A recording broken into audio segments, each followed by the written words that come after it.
Mr. Ross, we are prepared to hear your final statement. Before we do, I have one last question. Mr. Ross, you say you're a changed man and you care about the truth, but I want to know if you're capable of telling the truth. So I'm going to ask you a question, and I suggest that you consider your answer very carefully, because as far as I'm concerned, your answer will determine whether or not you become a lawyer. During your time at Pearson Specter Lit, did anyone there have knowledge of the fact that you were a fraud?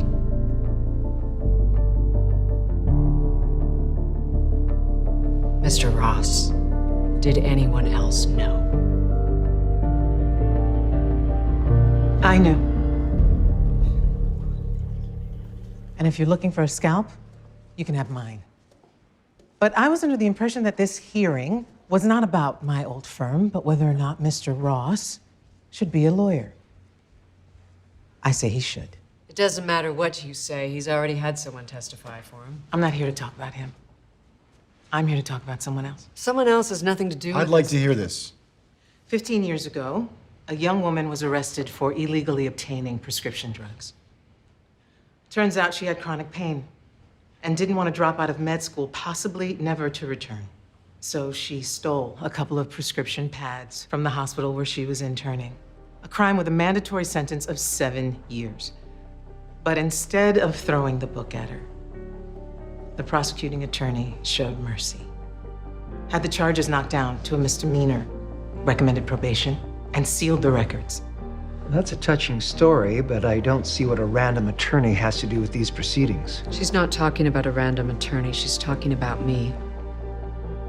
Just because I showed compassion once doesn't mean he deserves it now.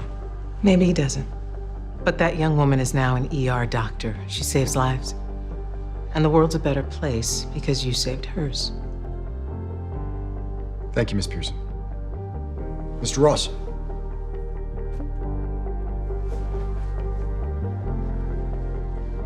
I don't think I can add anything to that. I've made my case. I leave the choice to you.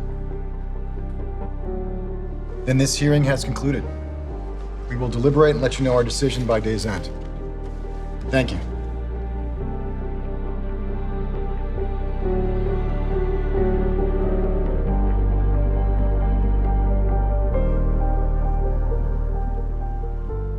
So what do we do now?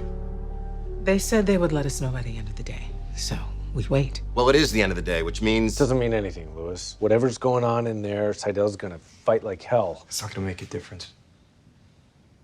She's never gonna change her mind. I think she will. What do you mean? I mean, that story wasn't any old story, and that woman wasn't really a woman, it was a man named Joseph O'Neill. And it was Walter Sampson's godson. So she did call in a favor. Yeah, she did. Then we need to get her kicked off that board. No, Harvey, we don't. Because I didn't fly all the way down here to strong-arm that woman.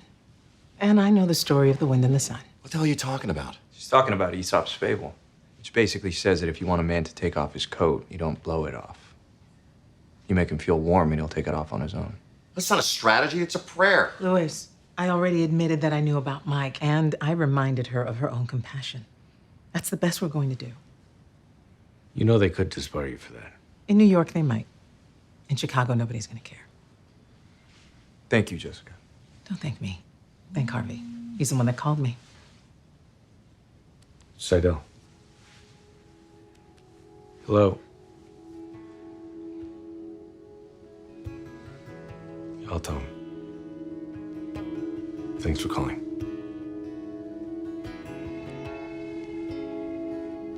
You're in. Oh my God, it happened.